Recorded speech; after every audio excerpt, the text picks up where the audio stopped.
Hello guys, तो मैं लेकर आ गई हूँ आप लोगों के लिए एक न्यू चाइनीज ड्रामा जो कि बहुत इंटरेस्टिंग है। आई होप आप लोगों को पसंद आएगा। तो ड्रामा के स्टार्टिंग में हम हमारे मेन लीड ली को देखते हैं और ये कोई नॉर्मल ह्यूमन नहीं है बल्कि ये एक मरमेड है और वो भी मरमेड का प्रिंस है। और वो एक ज्वेलरी शॉप जाकर ओनर को पर्ल्स सेल करता है और उसे उन पर्ल्स को चेक करने के लिए कहता है, पर ओनर मना करते हुए कहता है कि इसकी कोई जरूरत नहीं है और उसे पैसे दे देता है। तो ली पैसा लेकर वहाँ से चला जाता है। ली को देखकर शॉप की एक वर्कर कहने लगती है कि ये ह्यूमन फेस में कितना हैंडसम लगता है, पर अगले 2 महीने के लिए मैं तुम्हें नहीं देख पाऊंगी। असल में ली हर 2 महीनों में पर्ल्स लेकर इसी शॉप में आता है और वो पर्ल्स के बदले पैसे लेकर जाता है। ओनर इन मोतियों को देखकर हर बार शॉक्ड हो जाता है क्योंकि हर एक पीस की क्वालिटी ऑक्शन लेवल के होते हैं। नेक्स्ट सीन में ली को देखते हैं, वो कहीं जा रहा था और उसके साइड से ही एक लड़की गुजरती है और वो देखती है कि एक फ्लावर पॉट एक बच्ची पर गिरने वाला है, तो वो जाकर उसे सेव करने लगती है। तभी ली उसकी हेल्प करने के लिए अपनी पावर का यूज करके सब कुछ स्टॉप कर देता है और कहने लगता है मुझे ह्यूमन के मैटर्स में नहीं पढ़ना चाहिए था,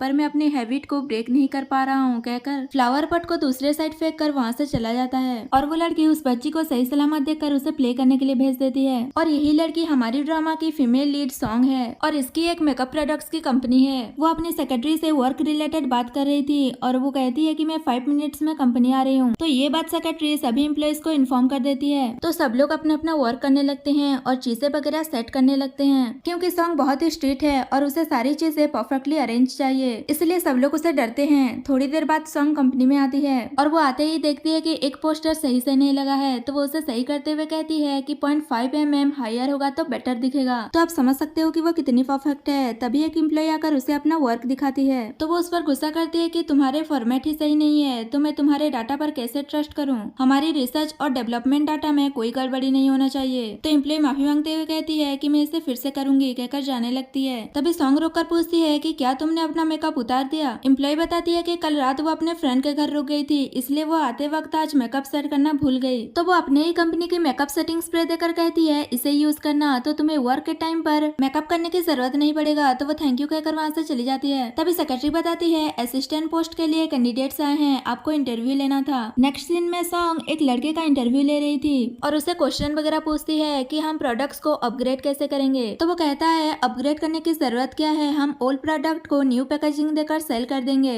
ये सुनते ही संग गुस्सा करने लगती है कि हम ऐसे पर्सन को कभी हायर नहीं करेंगे और सेक्रेटरी से कहती है एक ऐसा पर्सन जो कस्टमर्स को फूल बनाने की कोशिश करे वो ब्यूटी इंडस्ट्री में नहीं होना चाहिए। ऐसा कहकर वो वहाँ से चली जाती है और वो लड़का उस पर गुस्सा कर रहा था। उसके बाद संग जब अपना वर्क खत्म करके घर जा रही थी तो वो लड़का पार्किंग में उसका वेट कर रहा था और उस पर गुस्सा कर रहा था कि तुम्हारी हिम्मत कैसे हुई मेरी जॉब डिस्ट्रॉय करने की, मैं तुम्हें छोड़ूंगा नहीं। और उसके पीछे जाकर सॉन्ग का एक्सीडेंट कर देता है। तभी ली वहाँ से गुजर रहा था तो सॉन्ग उसे हेल्प करने के लिए कहती है। ली मना करके कहता है कि सॉरी पर मैं ह्यूमन वर्ल्ड में इंटरफेयर नहीं कर सकता, कहकर वहाँ से जा रहा था और फिर रुक कर कहता है लास्ट टाइम हेल्प कर देता हूँ। और वो सॉन्ग को कार से बाहर निकाल कर लाता है और वो उसे साइड में बिठा कर कहता है कि ह्यूमन वर्ल्ड में डॉक्टर होते हैं, वो जल्दी ही आते ही होंगे, कहकर वहाँ से जाने लगता है। पर एक्सीडेंटली उन दोनों के बीच किस हो जाता है और ली का पावर सॉन्ग के अंदर चला जाता है। ली को पता नहीं चलता और वो नर्वस होकर उससे माफी मांगते हुए कहता है कि ये सच में एक्सीडेंटली हो गया, मेरे अंदर ह्यूमन फीमेल को लेकर कोई थॉट्स नहीं है, कहकर वो नर्वस होते हुए जल्दी से अपने टोटल को लेकर वहाँ से चला जाता है और अपना ब्रीफकेस लेना भूल जाता है। और ये सीन यही कट होता है।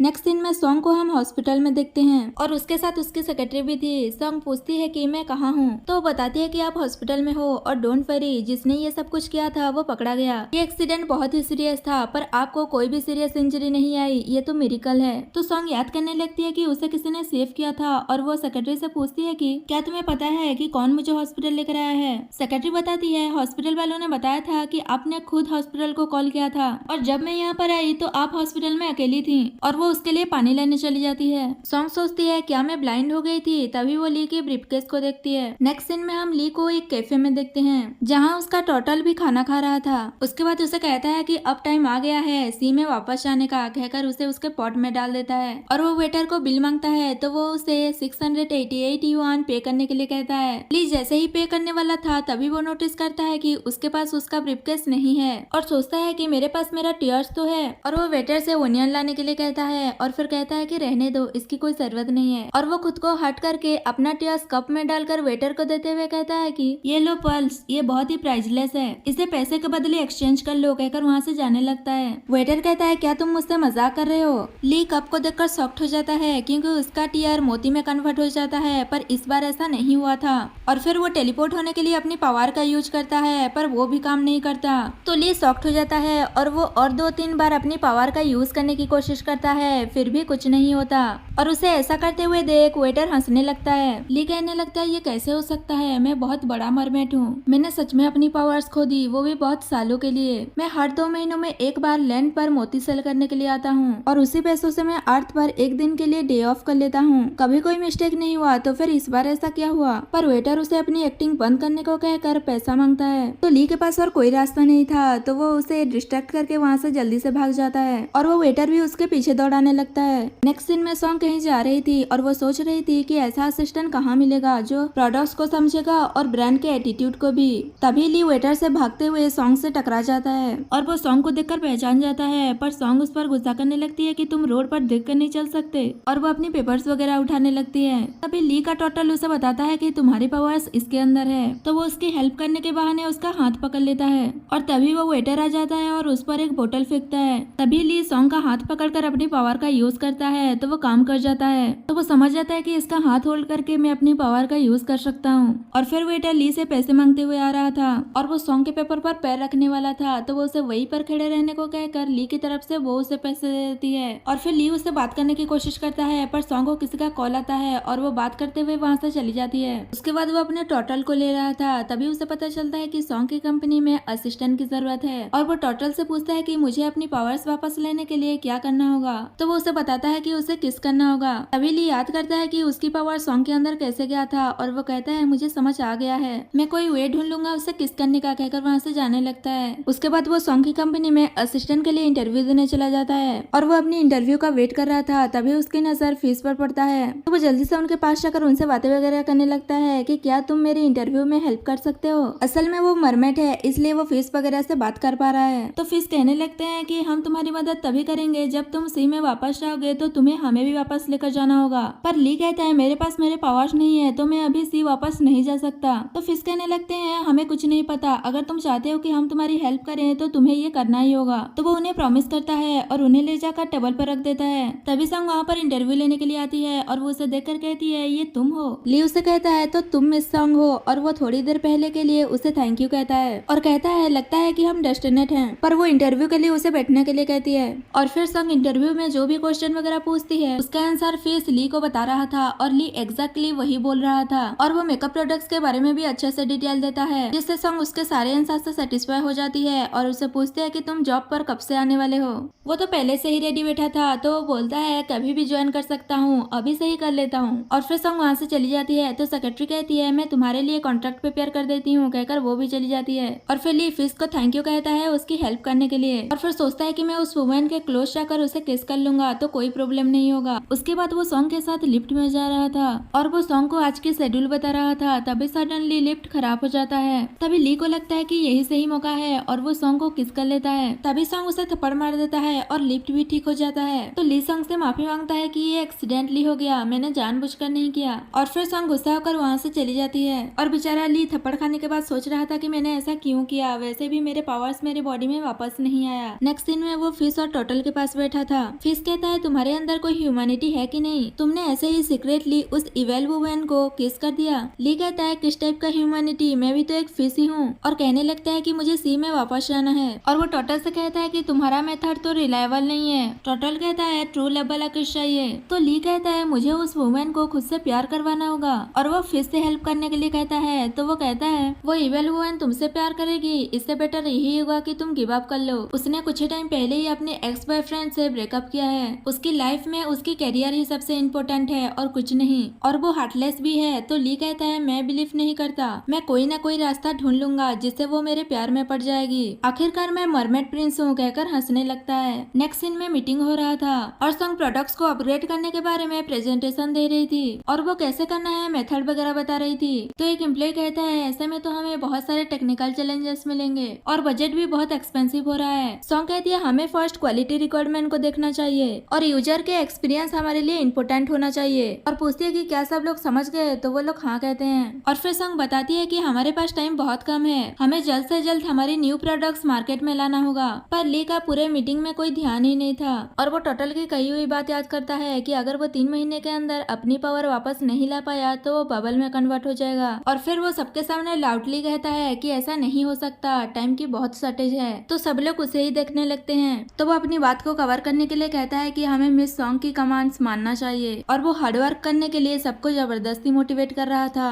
तो सॉन्ग कहती है सिर्फ शाउट करके स्लोगन देने में फोकस मत करो, और भी काम है। और फिर वो मीटिंग डिसमिस करके चली जाती है। नेक्स्ट सीन में ली सॉन्ग को इम्प्रेस करने के लिए कॉफी बना कर लाया था और एक नोट प्रिपेयर किया था, और ओवर कॉन्फिडेंट हो रहा था कि मेरी तरह एक सेंसिबल मैन उसे जरूर इम्प्रेस कर लेगा। तभी वहाँ पर सॉन्ग आती है तो वो कहता है कि मैंने आपके लिए स्पेशल ये कॉफी प्रिपेयर किया है। तो वो उस कॉफी को ध्यान से देखने लगती है। ली उसे देखकर खुश हो रहा था कि उसकी एक्सप्रेशन चेंज हो रहा है, इसका मतलब ये ट्रिक्स वर्क कर रहा है। पर थोड़ी देर में उसे पता चलता है कि सॉन्ग कॉफी को देखकर इम्प्रेस नहीं हुई थी, बल्कि कॉफी में जो डिजाइन बना हुआ है वो उसे पसंद आया था, और वो ऐसा ही डिजाइन अपने नेक्स्ट प्रोडक्ट के पैकेजिंग में यूज करने के बारे में सोच रही थी। और इस बारे में एम्प्लॉइज को इन्फॉर्म करके आफ्टरनून के मीटिंग में डिस्कस करने के लिए कहती है। ये जानकर ली सैड हो जाता है और कहता है तुमने बस इसे नोटिस किया? तो वो हाँ कहती है। और फिर वो कुछ सोचने के बाद सॉन्ग के क्लोज चला जाता है और कहने लगता है मुझे सडनली याद आया, एक अर्जेंट डॉक्यूमेंट में तुम्हारी सिग्नेचर की जरूरत है। और फिर सॉन्ग उसका टाई पकड़कर उसे क्लोज करती है। तो ली को लगता है कि वो उसे किस करने वाली है, पर वो टाई को सही करते हुए कहती है कि तुम्हारा टाई 0.3 सेंटीमीटर ज्यादा लेफ्ट साइड पर है। तुम हमारे कंपनी के एम्प्लॉय हो और हमारे कंपनी को रिप्रेजेंट करते हो, तो नेक्स्ट टाइम ऐसा मिस्टेक नहीं होना चाहिए, कहकर वहाँ से चली जाती है। और बेचारा ली फिर से डिसअपॉइंट हो जाता है और सोचने लगता है कि मैं इस वुमेन के हार्ट को कैसे फ्लटर करूं। तभी एक एम्प्लॉय आकर सॉन्ग को सनस्क्रीन पाउडर देकर कहती है ये प्रोडक्ट रेडी हो गया है, पर इसका लैब टेस्ट रिपोर्ट कल आएगा। तो वो हाँ कहकर उसे जाने के लिए कहती है। तभी ली कहता है मैं इस कंपनी में आने से पहले इस प्रोडक्ट का नाम कभी नहीं सुना,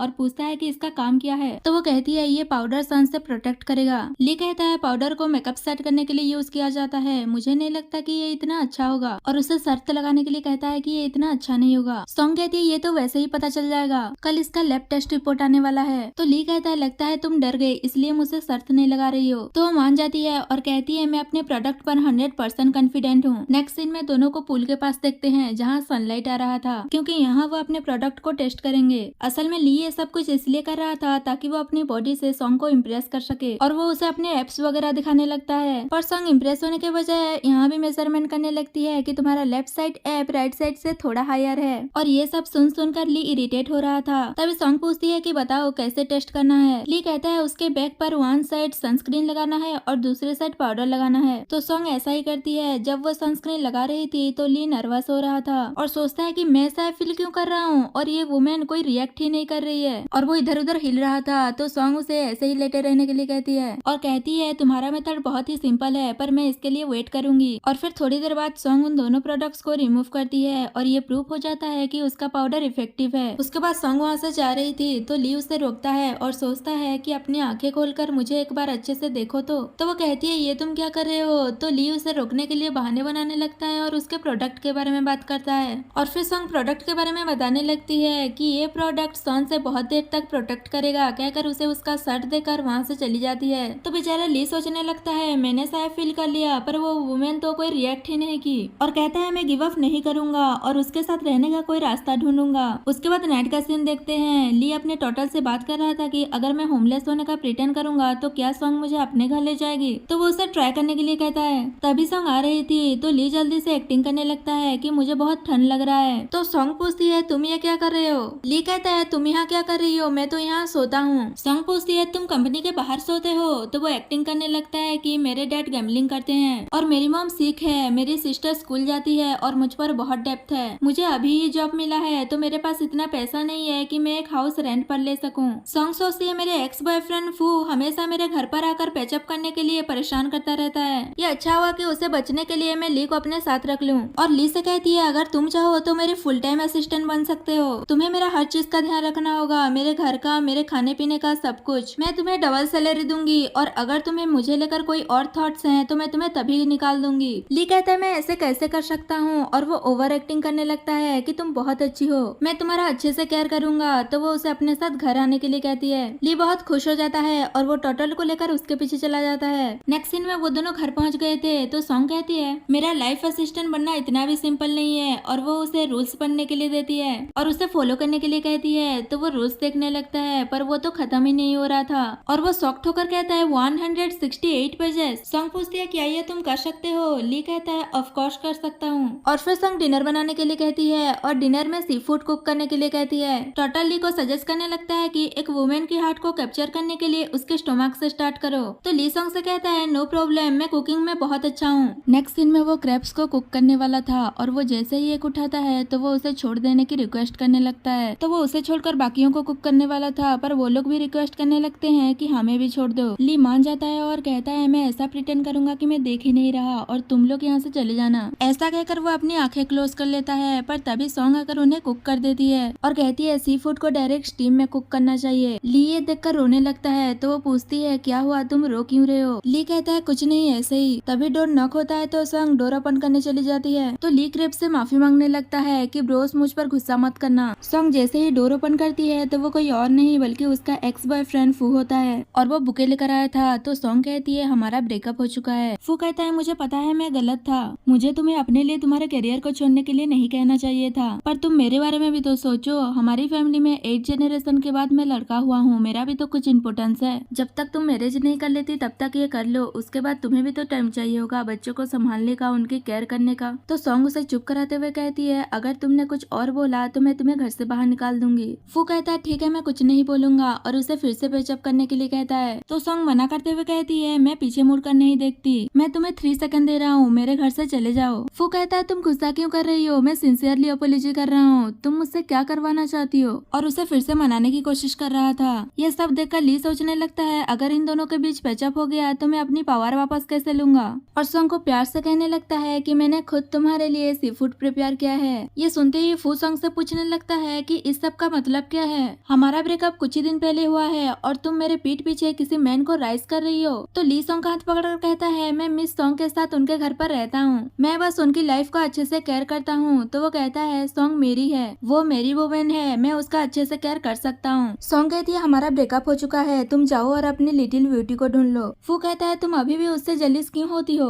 मैंने तुम्हें पहले ही कहा है कि मैं तुमसे प्यार करता हूँ। और वो 2-3 लड़कियों के नाम लेकर कहता है कि मैं इन्हें भी लाइक करता हूँ। ये सुनकर ली सोचता है ये कैसी बातें कर रहा है, मुझे इसे मारने का मन कर रहा है। फू कहता है ये सोचो ना एक सक्सेसफुल मैन के पीछे कितनी सारी वुमेन्स की सपोर्ट है, क्या तुम मेरे लिए इतना नहीं कर सकती? तुम्हारी और उनकी बहुत अच्छे से जमेगी। ली कहता है तो फिर एक सक्सेसफुल वुमेन के पीछे भी बहुत सारे लड़के हो सकते हैं, हमें भी मिस सॉन्ग के लिए ये करना चाहिए, हमारी भी अच्छी बनेगी। ये सुनते ही वो गुस्सा करने लगता है और कहता है मैं तुम्हें अभी बताता हूँ कि बॉस कौन है। और वो उसे पंच मारने वाला था, पर ली सॉन्ग का हाथ पकड़कर अपनी पावर का यूज करता है और वो उस पंच का डायरेक्शन उसकी तरफ कर देता है, जिससे वो खुद ही को हिट कर देता है और सोचने लगता है कि ये सब क्या हुआ। तभी सॉन्ग सिक्योरिटी गार्ड को बुला लेती है। थोड़ी देर बाद सिक्योरिटी गार्ड आकर फू को वहाँ से लेकर चला जाता है और फिर ली कहता है ये था तुम्हारा एक्स बॉयफ्रेंड, तुम इसके प्यार में कैसे पड़ सकती हो? तो वो कहती है हर कोई अपनी लाइफ में एक कमबैक से मिलता है और मुझे भी मिल गया, तब तो मुझे पता भी नहीं था कि मैं इससे कैसे लव कर बैठी। अब जब मैं उस बारे में सोचती हूँ तो मुझे तो बिलीव ही नहीं होता कि मैंने इस जैसे कमबैक से प्यार किया था। और फिर वो उसे ये सब कुछ छोड़कर खाना खाने के लिए कहती है। तभी सॉन्ग ली का मरमेड वाला स्किन देख लेती है और पूछती है कि तुम्हारे हाथ पर क्या हुआ? तो वो छुपाते हुए सोचता है लगता है मैं और अपनी मरमेड की आइडेंटिटी छुपा नहीं सकता और उसे कहता है सी फूड बनाते वक्त चोट लग गई थी, ऐसा इसलिए हो रहा था क्योंकि वो इस बार लैंड पर बहुत दिनों तक रह गया है, इसलिए उसकी मरमेड की स्किन बाहर आ रहा है। अगर ऐसा ही चलता रहा तो उसके फिश कल्स पूरे बॉडी में अपीयर हो जाएगा, इसलिए वो बहाना बनाने लगता है कि मुझे बहुत नींद आ रही है, मुझे रेस्ट करना चाहिए कहकर वहाँ से जा रहा था। सॉन्ग रोकर पूछती है क्या तुम्हें खाना नहीं खाना? तो मना करते हुए कहता है मुझे खाना पसंद नहीं कहकर वहाँ से चला जाता है और सॉन्ग को कुछ समझ नहीं आता। नेक्स्ट सीन में वो खाना खा रही थी, तभी वो नोटिस करती है कि उसमें फिश कल्स भी है और सोचने लगती है मैंने तो सिर्फ श्रिम्प्स और क्रैब्स बाय किया था, तो फिर ये कहाँ से आ गया? नेक्स्ट मॉर्निंग ऑफिस में ली अपने पूरे बॉडी को कवर करके सॉन्ग के पास फाइल देने गया था। सॉन्ग उसे ऐसे देखकर पूछती है आज तो 30 डिग्री टेम्परेचर है, क्या तुम्हें गर्मी नहीं लग रही जो ऐसे ड्रेसअप होकर आए हो? ली मना करते हुए कहता है बिल्कुल नहीं। तो वो धीरे से कहती है इसने तो मुझे परेशान करके रखा है। तभी वहाँ पर एक एम्प्लॉय मेकअप प्रोडक्ट्स की अपग्रेड वर्जन के सैंपल लेकर आती है और उस सैंपल को देखकर चेक करने के लिए कहती है। ली कहता है अगर एक मेकअप सेटिंग स्प्रे से बहुत सारी प्रॉब्लम सॉल्व होगी तो इसके अपग्रेड के बाद इसका प्राइस भी इंक्रीज होगा। तो वो मना करते हुए कहती है इसका प्राइस इंक्रीज नहीं होगा, बस इसका क्वालिटी इंक्रीज होगा। ली कहता है इसे देखकर नहीं लगता कि इसमें कुछ स्पेशल है। तो सॉन्ग अपने प्रोडक्ट के बारे में उसे बताने लगती है और उसमें क्या स्पेशल है वो भी बताती है। उसके बाद वो दूसरा प्रोडक्ट ली के हाथ पर लगाकर चेक करना चाहती थी और उसका हाथ पकड़ रही थी, तो ली उससे दूर हो जाता है और सोचने लगता है मेरे स्कल्स की वजह से कहीं मैं एक्सपोज ना हो जाऊं। सॉन्ग कहती है मैं बस तुम्हारे हाथ पर प्रोडक्ट लगाकर टेस्ट करना चाहती हूँ, क्योंकि एक मैन की बॉडी में गर्ल्स से ज्यादा ऑयल प्रोड्यूस करता है, इसलिए मैं सेटिंग स्प्रे यूज करके देखना चाहती थी कि वो बेटर इफेक्टिव है या नहीं।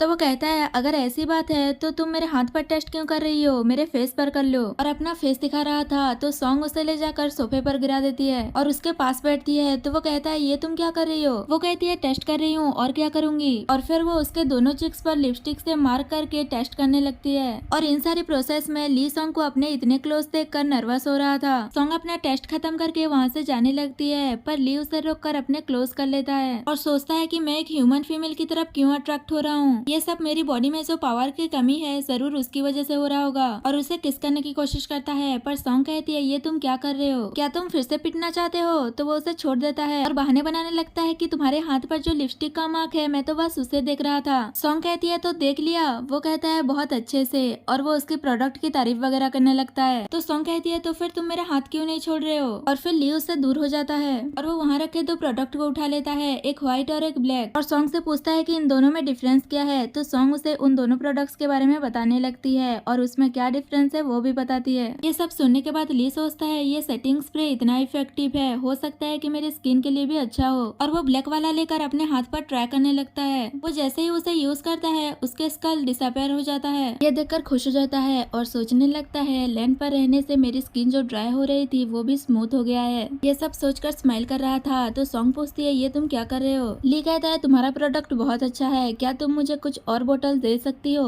वो कहती है ये प्रोडक्ट अभी बहुत सारे नहीं बने हैं, और वो उसे एक और बोतल देकर कहती है अभी मैं बस तुम्हें ये 2 ही बोतल दे सकती हूँ। ली कहने लगता है ये कितना अच्छा प्रोडक्ट है, तुम इसे जल्दी से लॉन्च क्यों नहीं कर रही हो, क्या सोच रही हो। सॉन्ग कहती है तुम इतना एक्साइटेड क्यों हो रहे हो। तो वो कहता है मैं तो बस इतना चाहता हूँ कि कस्टमर जितनी जल्दी हो सके उतनी जल्दी इस अच्छे प्रोडक्ट को यूज करे। और पूछता है कि अगर कोई काम नहीं है तो मैं यहाँ से जाता हूँ। तो वो हाँ कहती है। उसके बाद वो अकेले में जाकर उस स्प्रे को अपने पूरे बॉडी में यूज कर लेता है ताकि फेस कर्ल्स डिसअपियर हो सके। और फिर कहने लगता है इस मेकअप सेटिंग स्प्रे ने तो मेरी फेस लाइफ को सेव कर लिया। अच्छा है कि इसमें अल्कोहल नहीं है जो मुझे इरिटेट नहीं करेगा, वरना तो मैं एक ड्रंकन फिश बन जाता। और सोचने लगता है अगर ये प्रोडक्ट सोल्ड होने लगेंगे तब मैं क्या करूंगा, मुझे कोई वे ढूंढना होगा इसे बाय करने का। उसके बाद नाइट का सीन देखते हैं जहाँ ली सॉन्ग के रूम में जाता है। सॉन्ग सो रही थी तो वो साइड में बैठकर उसका हाथ पकड़कर इमोशनल मूवी देखने लगता है, क्योंकि जब वो इमोशनल सीन देखकर रोएगा तो उसका टीयर्स मोती में कन्वर्ट हो जाएगा। और उसने सॉन्ग का हाथ इसलिए पकड़ा था क्योंकि वो उसका हाथ पकड़कर ही अपने पावर का यूज कर सकता है। और वो ऐसे फनी वे में कुछ मोती कलेक्ट करने लगता है। और फिर कुछ मोती बन जाने के बाद वो सोचने लगता है कि इसे सोल्ड करके इसके पैसों से कंपनी का कुछ शेयर खरीद लूंगा और शेयर होल्डर बन जाऊंगा। तो फिर प्रोडक्ट्स की आउट ऑफ स्टॉक होने का कोई टेंशन ही नहीं रहेगा। तभी वो मिस्टेक से कुछ पेपर्स वगैरह देख लेता है और उसे पता चलता है कि कंपनी के पास तो बहुत सारे पेटेंट्स वगैरह हैं। नेक्स्ट मॉर्निंग वो दोनों ऑफिस जाते हैं और ली ने मिस्टीरियस तरीके से कंपनी के कुछ शेयर्स बाय कर लिया है और वो मिस्टीरियस शेयर होल्डर बन गया है।